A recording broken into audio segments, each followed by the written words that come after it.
Salut les gars, aujourd'hui on est chez Le Marquis, on va parler barbecue et plancha et on va découvrir les coulisses de leur fabrication. Let's go!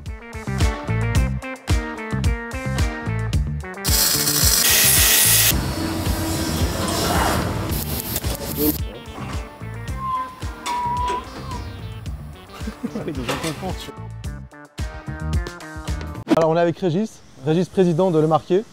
Donc en quelques mots, Le Marquis c'est quoi aujourd'hui? Alors déjà bienvenue chez nous, on est ravis de vous accueillir. Le Marquis c'est une belle petite entreprise française. C'est une entreprise qui a un peu plus de 50 ans maintenant, qui a été fondée en 71. Au départ notre métier c'était de la ferronnerie d'art, on est né à Bayonne. Et puis petit à petit on s'est développé, on a développé le premier barbecue à cuisson verticale. Notre première plancha s'est levée dans les années, il y a 30 ans à peu près maintenant. Et moi j'ai repris l'entreprise en 2017. Voilà. Justement, voilà, on va commencer par parler de la reprise. Donc la tôle elle arrive initialement ici, stockée. Et on va approvisionner le magasin en tôle. Et le magasin dépile unitairement les tôles pour qu'elles soient découpées. Et c'est là qu'on fait la découpe. La tôle s'évacue, une nouvelle tôle arrive, tout est automatisé. La personne n'a plus qu'à sortir le paquet de tôles découpées, réempilées, comme on voit là. Et donc il va sortir ces différents éléments qui ont été découpés sur la machine. Et il va sortir le squelette, ce qu'on appelle le squelette. Ouais, du coup, le reste de la tôle qui les chutes, n'est pas exploitable. Donc depuis qu'on est en laser, vous voyez le squelette il est minime. Avant sur des installations de poinçonnage on avait des squelettes beaucoup plus conséquents. On peut découper ça. D'accord. Donc tous les formats sont possibles. C'est ça qui est intéressant dans le laser, c'est qu'il n'y a aucun souci de... Ouais, puis c'est propre, c'est net, ouais, c'est d'accord. La deuxième chose par rapport au poinçonnage, avant on avait des installations de poinçonnage déjà en plus manuel, donc c'était chargement de la tôle, déchargement de la tôle qui avait été poinçonnée. C'est que dans le poinçonnage, je vais vous faire voir tout à l'heure, il y a un poinçon et un matrice, et en fait on coupe, mais on déforme un tout petit peu, on fait une bavure en fait. Et on était toujours pour la qualité du produit, toujours en train de sortir comme il fait, mais en même temps, et bavurer toutes les tôles. D'accord, là il n'y a rien à faire. Il n'y a plus de contraintes avec le laser. Ouais. À la main. Il n'y a pas de bavure. Non, c'est propre. Non, ça coupe pas, c'est lisse, ouais, c'est parfait. Ça, c'est une machine de poinçonnage. C'est l'ancienne génération de découpe. Hein. Vous avez un magasin, ça dépile et ça poinçonne. Et on réempile après les pièces découpées.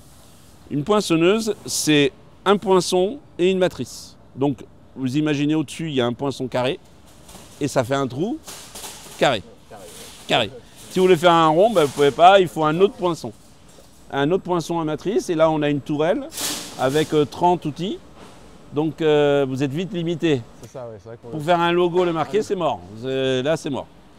Lorsqu'on découpe une pièce comme ça, ben, le poinçon il va prendre allez, 5 mm au moins.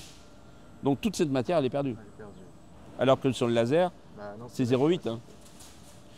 Et on a aussi les pinces pour prendre la tôle, et la tôle elle s'est déplacée par les pinces. Donc toute cette bande là n'est jamais découpée. Donc c'est perdu aussi. Donc ça, plus ça, plus ça, plus ça, ben, ça fait que... Voilà. Comment était l'entreprise en fait quand vous êtes arrivé au moment de la reprise? Il y avait combien de produits, combien de salariés, l'état des finances on va dire, si on peut dire, et comment ça a évolué? Mais d'abord la genèse on va dire de la reprise, ce que c'était Le Marquis avant Régis. Alors moi je suis dans le barbecue depuis 2000 en fait, hein, donc vraiment depuis 24 ans maintenant, donc je connais très bien ce métier-là. Moi j'ai ouvert ma première entreprise qui était Weber en fait depuis ma chambre, on a démarré de zéro, on a tout fait. Et moi j'étais vice-président pour l'Europe de l'Ouest pour Weber. Et en fait le marché français du barbecue, puis après dans l'Europe, puis après même aux USA, c'est un peu moi qui l'ai fait ou qui y participais quoi. On a fait une belle marque dans le barbecue. Et Weber était au départ une marque familiale, donc avec un Steven, qui était vendu à un fonds. Donc moi j'ai la chance, j'étais actionnaire, donc tout va bien. Et puis à un moment donné, avec un fonds donc très capitalistique, et il y avait des choses qui se passaient qui me plaisaient plus trop. Je m'éclatais un peu moins dans ce que je faisais. Et j'avais 50 ans, et avec le projet de reprendre ma boîte en me disant écoute, j'ai 10 ans encore à travailler, ou un peu plus. Autant reprendre une boîte avec globalement Made in France, une idée, et puis essayer de faire quelque chose pour la planète. Hein, c'était un peu le guideline. Voilà. Je quitte Weber, je prends mon argent, on va dire, hein, d'actionnaire, et je me mets à chercher une boîte. Je voulais pas faire dans le barbecue parce que Weber c'est mon bébé au départ, hein, donc je voulais pas aller dedans. Et puis des clients, Jardiland, Guimbert entre autres, Truffaut, m'ont poussé en me disant écoute, il y a une belle entreprise à Saint-Martin-de-Signan, c'est le Marquet que je connaissais forcément, où le propriétaire qui était Guy Court était relativement âgé et cherchait une façon de passer son entreprise, de faire une succession. Donc ici vous avez 5 machines de pliage. Donc ici on est en pliage manuel avec de la commande numérique puisque on plie avec des butées qui sont commandées numériquement. Vous voyez, ils se déplacent là. On a commencé à faire un premier pli, puis après un deuxième pli, etc. Et on fait les différents plis au fur et à mesure. Ce qui permet de passer d'une pièce comme ça, à une pièce comme ça.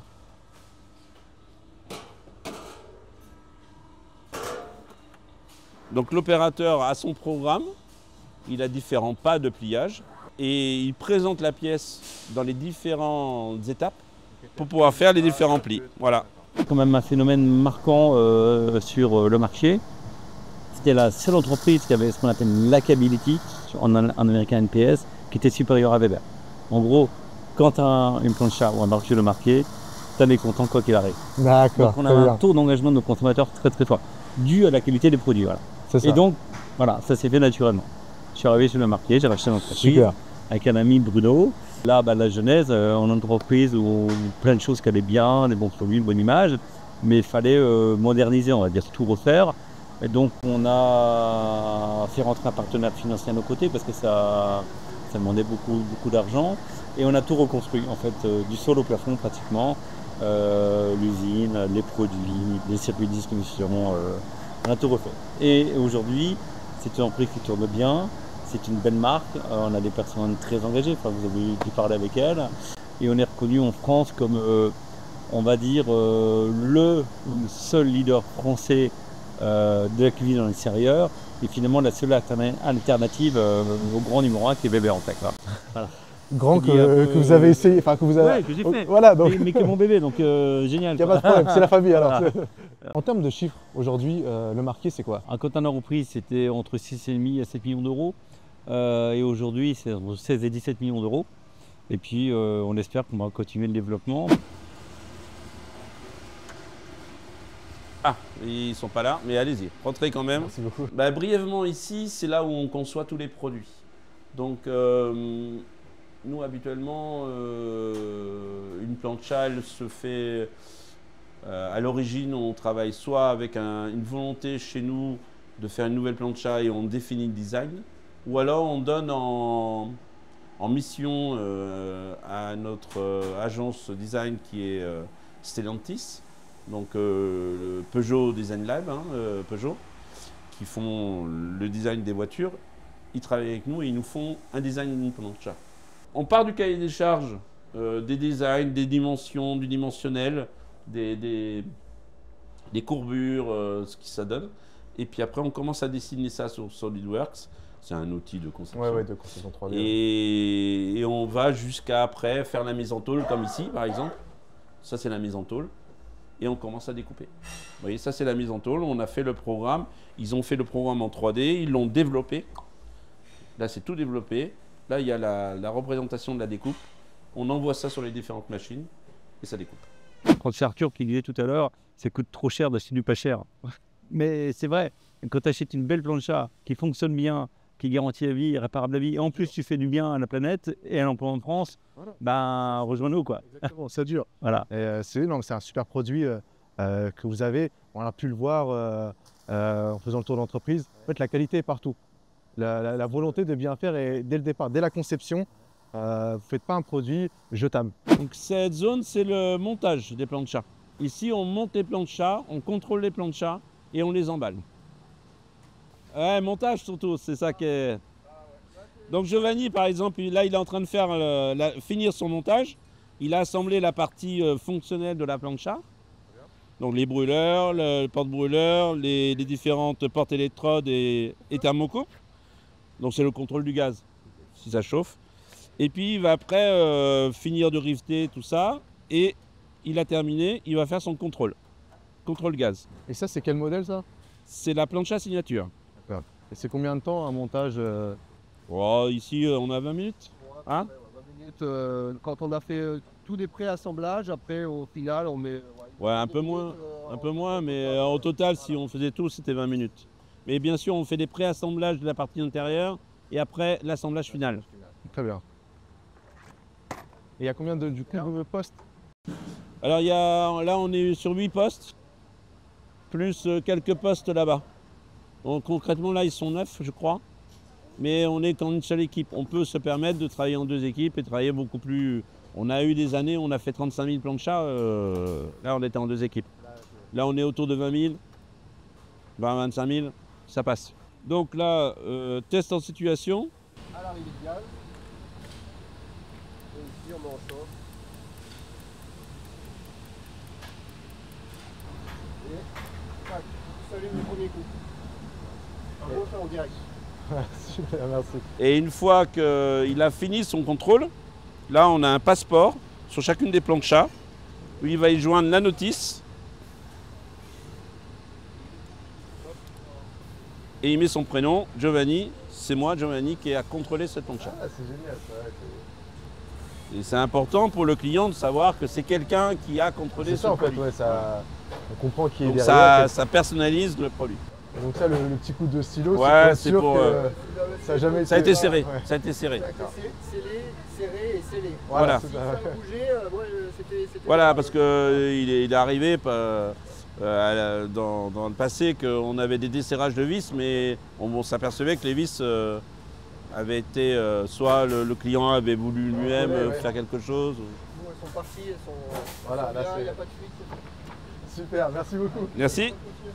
La qualité est là parce qu'au départ, en fait, finalement, ça passe par les gens. Tu as pu faire le tour, tout le monde est concerné par ce qu'il fait. En fait, en gros, c'est un peu l'idée de l'entreprise libérée, c'est qu'en gros, chacun est responsable. Donc c'est du respect par rapport aux gens, mais chacun comprend ce qu'il fait et comprend un peu le projet de l'entreprise. Ouais, dans quoi il s'intègre en fait. Bah voilà. C'est pas- Et si on veut sauver l'emploi en France, il faut qu'on soit... alors nous, on a un mot à la mode, c'est agile. Oui, Impliqué, la méthode agile, tout ça, Impliqué et agile. Agile, ça veut dire qu'il faut s'adapter tout le temps, mais impliqué. Tous les gens qui travaillent ici sont impliqués dans leur métier. Tu peux parler avec n'importe qui, il va te parler de ton métier comme bien mieux que moi en fait. Nous, on travaille avec principalement des pros. Donc c'est les GSB, les grandes surfaces de bricolage. Donc Casto, Leroy Merlin, Brico Monsieur Bricolage, etc. Je dirais on est un peu partout. On a la famille client qui s'appelle les jardineries. Donc Truffaut, Botanique, Jardiland, Gamme Vert, etc. Et puis on a la troisième famille, c'est l'électrodomestique. C'est-à-dire Darty, Boulanger. Donc ces 3 familles de pros représentent 80% de nos clients. Et puis on a notre site internet propre, où là on travaille avec le conso direct. Alors site internet où depuis maintenant 1 an et demi on travaille en marketplace directement. Cette année on démarre le Canada. Alors le Canada pour nous c'est un super marché, Canada égale États-Unis, avec la même certification, c'est des certifications spécifiques. On a travaillé pendant un an et demi pour avoir le certifier tampon, nos ouais. produits et avoir le tampon, c'est ça. Donc maintenant qu'on l'a, et bien là, ça démarre bien. Alors ça démarre en pleine saison, c'est pas génial, mais l'année prochaine, on espère bien démarrer fortement. Et alors on les reconnaît tout de suite parce que c'est des raccordements spéciaux. Ici, D'accord, derrière. Juste ça qui change. Il y a Oh pas non, non. d'autres spécificités au marché. Il y a plein de choses qui changent à l'intérieur. Il y a plein de choses. Ouais. Ouais, parce que les pressions sont différentes, donc les gicleurs sont différents. Des spécificités liées à la norme américaine. Tous les produits plancha chez le marqué en France, ils sont riftés. Et tous les produits au Canada sont vissés. Parce que tout doit être dévissable. C'est pas une manière de contrôler, c'est une manière de rendre fiers les gens Exactement. et impliqués. C'est Si ça. toi tu montes ta plancha, tu la signes, tu vas être content. Voilà. Et c'est un peu un procédé qu'on trouve souvent dans le luxe. Enfin, je sais que chez les Nissan, tout ça, GTR, le monteur, sur la plaque, il y a son nom. Et chez le marqueur, en fait, c'est Voilà. pareil. Bah, c'est un peu, tu sais, le montage, c'est un peu Rolls-Royce, enfin, ça vient de la Exactement, voiture. ouais. Non, parce qu'on parle pas à Rolls-Royce, bien entendu, mais un peu c'est ça l'idée en fait. Hein. Tu vois, bah, des premières choses que j'ai fait quand j'ai racheté l'entreprise, je l'ai appelé Maison Le Marquier. Maison Le Marquier, Maison, ça veut ouais, dire tout des à choses. Là, on n'est pas dans une usine, on est dans un atelier. Même si c'est grand, c'est un atelier, donc tout le monde est concerné. Et puis, alors en France, le marché est plus dur parce qu'il y a une masse de produits globale, mais quand on va à l'export, tu sais, par exemple, on est en train de montrer par exemple Canada, USA, c'est Maison Le Marquier. Donc c'est un peu le luxe à la française dans la cuisine. D'accord. Et Donc tu là, vois, c'est l'image française. Et tu vois donc l'image, alors on n'est pas Maison Louis Vuitton, bien Oui, entendu, mais tu vois, Mais c'est ça, donc, l'idée ouais. est là, quoi. Et parce qu'on fait des choses bien, parce que les gens sont impliqués, parce qu'on fait de la qualité à tous les niveaux, hein, tu vois, tous les stades. Tout à fait. Tout ce qu'on fait, c'est souvent des choses qui ne sont pas communes dans notre industrie, en fait. Hein. Quand une plancha revient au SAV, parce que ça arrive des fois, c'est les monteurs qui vont réparer leur plancha. Et donc, ouais, Et même si elle a 20 ans, ils savent ce qui va arriver dans 20 ans. ils connaissent le produit. Voilà. Oui, Et c'est pas une histoire de contrôle, hein, c'est une histoire de fierté, enfin d'application, voilà. Ici, c'est la zone, c'est l'activité de peinture. Ici, on va accrocher les différentes pièces à peindre. Il y a le dégraissage, le rinçage, le séchage, l'application de peinture, poudre, électrostatique et après cuisson. Tout le four de cuisson. Et ça sort noir, peint, cuit. C'est une peinture électrostatique, c'est-à-dire qu'en fait, ici, on est à la masse et la peinture, elle est elle va aller partout. elle est ouais, c'est ça. attirée par la tôle. Ouais, ouais. Si bien que quand je peins devant, j'ai aussi un nuage qui part et qui peint Ouais, aussi ouais, derrière. Ça va aller vraiment partout. c'est- Donc on a un minimum de poudre qui tombe au sol, mais néanmoins il y en a. Et cette poudre, elle est aspirée, filtrée et reprise dans le cycle, tout à fait, et pour éviter les pertes de matière. C'est une zone de refroidissement. C'est à partir de là qu'on doit pouvoir décrocher pour après emballer. Finalement, la recette du management, c'est juste responsabiliser les gens, Ouais. les mettre en avant, et puis ça donne des super entreprises comme Ouais. celle-ci, quoi. Ben, on essaie, voilà. Par exemple, tu vois là, toute l'organisation, même le dessin, c'est eux qui l'ont fait, pas moi. Ah ouais, d'accord, donc en fait. Avant, il n'y avait rien, on a tout refait de A à Z, mais c'est les monteurs eux-mêmes qui ont organisé leur poste de travail. Ils ont réfléchi comment je fais le moins de possible, comment au niveau ergonomique, comment. Donc ils sont Ça, impliqués c'est eux qui l'ont directement, fait, ouais, voilà. dans l'amélioration Voilà. de la condition de Voilà. travail. On développe un produit au R&D et puis en montage, par exemple, toi, Greg, il me disait hier, ouais, mais tu vois, la plancha là, c'est un peu compliqué. Si on enlevait des fils, on enlevait les côtes, ça serait plus simple à faire. Ils améliorent. C'est un principe de management global. Hein. Je pense que tout le monde doit avoir ce principe-là. C'est peut-être plus facile à appliquer dans une petite entreprise. Une petite Mais- entreprise, actuellement, il y a combien de collaborateurs ici? On est 80. Donc, C'est petit. ouais, c'est vrai que c'est C'est encore à petit, taille mais humaine. c'est encore à Tout taille le monde se humaine, connaît par son prénom. Tout le monde se dit bonjour. Ce que je disais, le départ, c'est ça en fait, c'est connaître. Tout à fait. Si tu dis pas bonjour aux gens, Lorsqu'on soude un inox, on a une matière qui est comme ça, elle n'a pas été forcément protégée. Et lorsqu'on soude, on chauffe et on fait cette couleur, ce changement de couleur. Et quand on microbille, on a ça. Et on passe de ça à ça. Et ça, c'est beaucoup moins fragile aux rayures, aux ongles, etc. que ici où on peut mater à force. Et on est les seuls en France à faire ce niveau de qualité microbillé. Donc c'est microbillé soit par une machine automatisée, c'est une machine à laver, hein, qui projette du sable, du caillou si tu veux, mais c'est un peu plus petit que le caillou, du sable. Vous voyez, très fin. Ça a l'air foncé. Non, ça projette. C'est-à-dire qu'on parle beaucoup dans l'industrie, quand même. Du peu avec qui j'ai Ouais. pu parler, c'est qu'il y a un réel problème au niveau de la main-d'œuvre, de la formation, trouver des gens qualifiés. L'industrie n'intéresse plus les jeunes. Toute cette partie-là, vous, c'est quoi votre constat actuel alors, au sein de Le Marquet? alors le recrutement, il n'y a pas que l'industrie, hein, il y a aussi le commerce et tout, voilà. Bon. Oui, voilà, Et mais sur tout le des monde, métiers, voilà. on va dire. Voilà, liés alors à la là, on est dans production, l'usine, ouais. voilà. Alors dans l'usine, alors on a des gens, les gens qui sont là, il y a beaucoup de jeunes, hein, quand tu as vu, il y a beaucoup de gens qui viennent d'horizons différents. Je sais pas, tu vas au montage, il y avait 3 ou 4 personnes qui viennent de la restauration, qui avaient des restaurants et pendant le Covid, tout est tombé. On les a pris, ils sont jamais partis. Ouais. En fait, ils sont là, a priori contents d'être là. Enfin, tu peux leur demander, mais ils sont là. Et nous, quand on a quelqu'un, on les forme, on les responsabilise, on les forme, on les implique dedans. Et donc c'est ce qui fait qu'ils restent dedans. Voilà, c'est important pour nous. Et en fait, on essaie de faire, parce qu'on est une petite boîte et on est dans des métiers très saisonniers, donc il faut être agile. Mais agile, c'est aussi former les gens pour que les gens puissent passer d'un poste à l'autre, sachent faire tourner une machine, toucher à une plieuse, tout. une découpe, toutes ces choses-là. Voilà. Donc c'est une manière de concerner les gens. Et en général, chez nous, avec les pics des saisonnités, on intègre les gens par l'intérim ou des CDD. Et puis s'ils sont bons et si on a le boulot, on essaie de les garder, quoi. Et puis on y arrive un peu, quoi. C'est ça. D'accord, très très bien. Mais après, tu sais, il y a des postes, je sais pas, par exemple, les postes les plus tendus, c'est le soudage. Par exemple, c'est très dur de trouver des jeunes qui savent souder, qui ont fait des formations. Mais on en a pas mal de jeunes, quand tu regardes, et on leur apprend. On leur apprend à forger aussi ou autre. Et on est en concurrence, par exemple, dans la région, avec du côté de Tarnos, on a beaucoup de boîtes de l'aéronautique qui ont des niveaux très très précis en soudure. Donc des fois, effectivement, on ne peut pas lutter parce qu'il y a une proposition d'une formation, d'un poste hyper technique qui est un peu un summum pour un soudeur. Tu vas souder des pièces aéronautiques, voilà. Oui.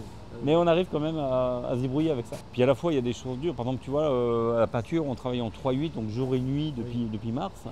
Donc c'est dur, hein, mais il y a des gens qui sont volontaires, donc impliqués. Alors quand tu travailles la nuit, c'est dur, hein, on essaie de faire tourner, on essaie d'écouter, mais des fois c'est dur, hein, pour les personnes. Ça, tout le monde ne peut pas faire la nuit, tout le monde ne peut pas physiquement, mais par sa situation de famille ou autre, faire travailler la nuit, quoi. Donc on essaie d'écouter et de faire au mieux en fait. Voilà. De même, on a été à l'intérieur du carton tout à l'heure, je vous ai fait voir plus de plastique, etc.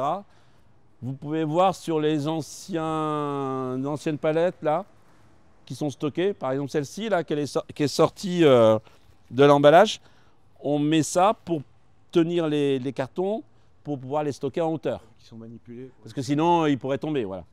Eh bien, on a enlevé tout ça parce que, en fait, qu'est-ce qui se passait? Le carton, après, une fois qu'il est stocké là-haut, on le met dans le picking, qui est la partie basse, où là, les préparateurs de commandes peuvent prendre plancha par plancha. Et on enlève encore le plastique. Donc, en fait, on mettait un plastique et on le jetait. On mettait un plastique et on le jetait. Donc, on s'est dit, non, il faut qu'on trouve des solutions. On a regardé les chaussettes, on a regardé. Et on a investi dans une machine de location avec ça. Donc, le gars, hop, il met ça, terminé. Ça, c'est recyclable. Il n'y a plus de papier, il n'y a plus de plastique, il n'y a plus rien. Et lorsqu'on a travaillé là-dessus, on a eu cette volonté plutôt de diminuer le plastique. Et en fait, on s'est aperçu qu'en plus, on gagnait de l'argent. Est-ce qu'on peut parler un peu plus du marché du barbecue actuellement en France? Pour le barbecue au sens large, oui, plancha, ça fait rêver tout le monde en fait. En caricaturant, tu as 18 ans, tu vas avoir ton diplôme, tu vas chercher ton premier boulot, tu vas avoir ta première copine, tu vas vouloir avoir ton premier appartement. Une fois que tu achètes ton appartement, enfin dans le monde idéal, oui, bien sûr, tu vas avoir ta maison et la première chose quand tu auras ta maison, tu vas avoir un barbecue, tu pourras inviter des copains. Tout à fait. Hein, je crois qu'il y a 82% des maisons qui sont équipées d'un barbecue. Maintenant plusieurs même, hein, quand tu as développé le multi-équipement. Donc ça, c'est quelque chose qui est hyper populaire. Tout le monde, n'importe où, il y a un barbecue, ah oui, c'est sympa. C'est vrai que oui, non, tout à fait, oui. Voilà. Donc maintenant, tu as le premier équipement, souvent des produits qui viennent de Chine. Nous, 98% de nos concurrents, c'est du chinois. C'est du produit d'import. Donc c'est marché On Asie. a plus de 2 entreprises de taille importante à produire en France. Donc il n'y en a plus beaucoup. Ouais, pour les repérer, tu regardes, il faut qu'il y ait le logo OFG, Origine France Garantie. S'il y a le logo Origine France Garantie, c'est fait en France. Le reste, on ne sait pas. Ouais. Une plancha, c'est entre 80 et 95% d'origine française. Donc quasiment, on est sur 100%. Moi, par exemple, sur une plancha, j'ai les boutons. J'arrive pas à trouver une qualité de bouton et un prix de bouton en France, en Europe, donc c'est de l'Asie. Des mugs comme ça, des trucs très binaires, en grosse quantité, c'est l'Asie. Par contre, j'ai des éléments électriques, des piezo, des choses comme ça, c'est en Europe. Et puis après, tout le reste, c'est en France. Donc nous, l'OFG, c'est vraiment une certification qui est reconnue et qui est contrôlée. C'est-à-dire que tous les ans, j'ai un auditeur qui passe la journée avec moi pour regarder comment on fonctionne et notre typologie de produits qu'on fabrique aujourd'hui. Et il fait des audits ponctuels pour savoir quelle est la valeur. On lui donne tous les coûts de revient, où c'est qu'on fabrique, où c'est qu'on achète les produits, toutes les factures, et il fait des audits et il certifie que c'est bien conforme. C'est vraiment un vrai contrôle, c'est pas fabriqué ou assemblé en France. Tu vois, comme on voit, rien ne vient de France. Mais la dernière finition, c'est j'ai mis l'étiquette en France. C'est un peu ça. Le carton est français. Voilà, c'est ça. Par exemple, là, on est en plein boom par exemple, pour la cuisine extérieure. Donc les gens, souvent, à un point de Covid, tu veux équiper ta terrasse, tu veux vivre dehors. En fait, c'est une manière d'étendre ta maison d'ailleurs, hein, ton espace de vie. C'est une autre pièce. Voilà, c'est tellement cher l'immobilier que si tu as une terrasse, tu vas essayer de vivre dedans. En plus, c'est sympa. Donc tu mets la cuisine, donc c'est de l'équipement. Et en plus, c'est accessible en termes de prix. Tu vois, une cuisine, un élément de cuisine, ça coûte à peu près dans les 500 € en moyenne à peu près. Donc des choses qui vont durer très longtemps, Oui, qui voilà, vont être équipées, c'est accessible, tu vois. Et puis quand tu as toute ta cuisine, tu vas avoir une plancha. La plancha, ça a été un peu l'innovation géniale de le marquer, c'est que finalement c'est le barbecue le plus moderne du monde en fait. Parce que hyper facile à utiliser, tu ouvres un bouton, c'est chaud. Si tu as une bonne plaque, donc en fonte émaillée, ça ne va jamais accrocher. Tu n'auras jamais de contact entre les aliments et les flammes. Tu vas toujours cuisiner des aliments sains dans ton frigo, tu mets des légumes, des poissons, des choses comme ça. Et c'est nettoyé en à peu près 10 secondes. C'est Voilà. ça. Et c'est garanti à vie. C'est garanti Donc à vie. c'est la bonne puissance de brûleur, donc de fabrication et la bonne plaque, c'est le barbecue idéal. Voilà. Et qui correspond bien aux habitudes des Français. Alors maintenant c'est un produit franco-français et on est en train de le développer à l'international. La cuisine c'est en plein boom. Nos barbecues à charbon, il y a un retour sur les barbecues de gamme avec des rôtissoirs, des choses comme ça, donc c'est sympa. On a été prévu à lancer par exemple des fours à pizza électrique, des fours donc, qui vont à 450 degrés, donc pour faire parfaitement des pizzas napolitaines, fabriquées en France. On est les seuls à faire ça au monde d'ailleurs, hein, je crois, parce qu'il n'y en a pas d'autres. Tu vois, il y a plein de petites choses comme ça. Et finalement, quand tu rentres dans le concept, tu te dis ah ouais c'est génial, je peux vivre à l'extérieur, je peux cuisiner des bons aliments avec des bons produits. Et puis un truc simple. Je sais pas, tu achètes une côte de bœuf, ça coûte hyper cher. Alors même sur une côte de bœuf, un steak, la viande ça coûte cher. Autant avoir le bon produit pour bien la cuire. Exactement, ouais, plutôt que de la gâcher. Et puis si tu le cuisines pour toi, ta famille, tes enfants, bah, fais attention à ce que tu cuisines et comment tu le cuisines. Exactement. Donc regarde un petit peu, mais peut-être comme disait Arthur tout à l'heure, 100 € de plus et tu as un bon produit. Exactement. Ouais, ça vaut le coup de réfléchir comme ça. Et nous on prend autre chose, quoi. On prend de la qualité, qui n'est pas forcément plus cher. Hein. La première plancha qui sort de nos usines, on est en moyenne à 350 €. Ouais. 350 € pour une plancha garantie à vie, faite en France. On prendrait une plancha no name. Bah, le prix de vente moyen en France, il a 230 € avec les premiers prix et tout. Donc en fait, ouais, on est sur un produit... acheter français. Ouais, pour 300 €, on a un produit haut de gamme, super bien fait, en France, durable. Il faut éduquer le marché en fait. Voilà, oui, c'est ça.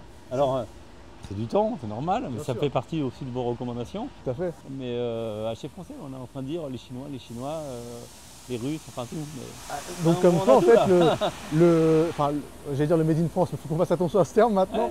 Ouais, origine France garantie. Ouais, voilà. Les fabriqués en France, on va dire. Mais pas plus cher qu'ailleurs en fait. Alors c'est pas plus cher, c'est moins cher à qualité égale, ça c'est sûr. Mais tu as toujours des premiers prix. Mais la guerre au premier prix. Bah, c'est du premier prix aussi. Mais moi je suis contre des choses jetables. Alors déjà parce que souvent c'est la main-d'œuvre. Alors sans parler de gamin, mais tu sais pas d'où ça vient. C'est douteux, ouais, non, clairement. Voilà, des fois, voilà. Maintenant, si on prend que la Chine, elle s'est améliorée, mais quand même, c'est pas les mêmes prix qu'en France. Deuxièmement, les matériaux ne sont pas les mêmes. Nous on achète tout en France, hein, tous les trucs. Donc c'est important pour nous. Et la qualité n'est pas la même. Je ne sais pas si tu as vu les aciers qu'on utilise et autres. Hein, c'est pas pareil. La fabrication n'est pas pareille. Les services sont pas pareils. Et puis pense à la planète. Un truc qui vient de l'autre bout du monde, qui traverse le monde entier en container, et puis que tu vas mettre à la poubelle dans 2 ans. C'est ça. Donc si tu réfléchis, tu dis ouais, il y a l'emploi en France, quand même, mon modèle social. Enfin, c'est un peu pour ça que je me bats. Nous, on paye nos impôts en France. Regarde, tu fais le tour de tout le marché. Regarde toutes les boîtes de barbecue, c'est les barbecues qui payent des impôts en France. Enfin, qui payent des impôts. Oui, non, mais. Qui n'optimisent pas fiscalement, exactement, on va dire comme oui, ça. Parce qui que, est pas là. voilà. Regarde les gens qui payent des impôts. Alors, surtout pas de politique, surtout pas réactionnaire, mais payer en France, c'est le modèle social qu'on défend. Ouais, bien sûr, mais c'est un choix. Et puis la planète, tu prends une plancha, n'importe quoi, et tu la jettes dans 2 ans. Quel impact pour la planète? En termes d'investissement, pour une boîte comme le Marquis, ça représente quoi en chiffres? C'est la beaucoup. croissance. Alors, il faut qu'il y ait la croissance, tu sais, c'est toujours les petites boîtes, on y va par étapes. Je sais pas, derrière, on a par exemple la découpe au laser, là, une machine neuve comme ça, donc avec le magasin, la découpe, oui, voilà, il a système. Neuve, ça vaut plus de 800 000 €. 800 000 €. Alors nous, on n'a pas acheté neuve, on a essayé d'en trouver une d'occasion, mais c'est des coûts importants. Oui, voilà. L'ordre de grandeur, c'est ça, une machine d'outil, c'est ça. Oui, non, mais il y a de l'investissement qui est fait. La chaîne de pâture, alors on a tout rénové l'été dernier, mais tu prends une chaîne de pâture neuve, c'est pas le montant exact, mais ça doit être pas loin de 800 000 € aussi. Donc chaque fois que tu fais un investissement, c'est lourd. Donc en fait, il faut être capable de financer, mais après, il faut que tu aies un retour sur l'investissement, c'est logique. Bien sûr, non, c'est très très clair, mais c'est très bien justement de parler de ça et montrer qu'il y a de l'investissement qui est fait, voilà, qu'il y a de la croissance. Mais Typiquement, on vient de faire une nouvelle plancha premium, je ne sais pas si vous avez vu, Oui, au on moins a les vu formes. Les prototypes. Il a fallu acheter par exemple une nouvelle rouleuse automatique, par exemple une machine-outil, juste pour faire l'arrondi qui va coûter 60 000 €. Donc 60 000 en soi, c'est pas beaucoup, mais pour faire un monoproduit, c'est cher, quoi. Ouais, c'est ça. Mais ça nous permet de faire des formes que personne d'autre n'a.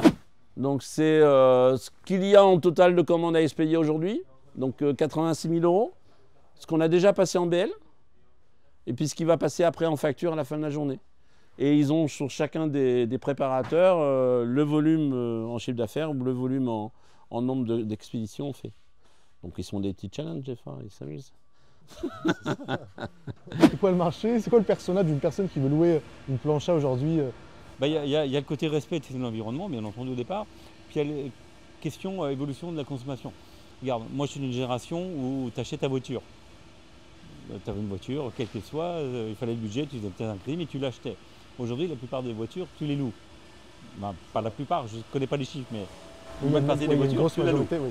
Avec en plus l'électrique qui arrive, enfin toutes ces choses-là. Et on s'est dit, écoute, ça peut être intelligent de s'adapter. Quelqu'un qui veut une plancha, par exemple, pour la saison, si on sert que 3 mois, à la rigueur, tu as besoin de 3 mois. Et tu la renouvelles tous les ans, tu as une plancha neuve. Ou tous les ans, tu as la dernière plancha la plus moderne. Donc là, ben, vous voyez, c'est la préparation de ce matin et il continue. Une fois que c'est posé là, c'est prêt à être envoyé. Et le transporteur, ben, il va venir, il va prendre, ça va prendre un camion, 2 camions, qu'importe, mais il passe. On travaille avec une Eagle sur la messagerie et en colis avec des PD. Et puis cocorico. Exactement, exactement. Ouais. Voilà. C'est mieux qu'une grille de caddie en fait, quand vous voulez faire vos barbecues le samedi. Voilà. Et ça coûte moins cher. Exactement. Parce qu'à l'usage, le charbon coûte cher. Hein. C'est ça. Tu me dis bon charbon. Fin de cet épisode chez Le Marquier. Merci à eux de nous avoir ouvert leurs portes. Nous on se dit à très bientôt pour un prochain épisode. N'hésitez pas à me suggérer des entreprises ou éventuellement des produits dont vous aimeriez connaître la fabrication ou les coulisses en commentaire ou sur mon LinkedIn. Et puis salut. Tu sais ce qu'on fait? On va chez moi, je branche la plancha et... Descends. Hein? Descends!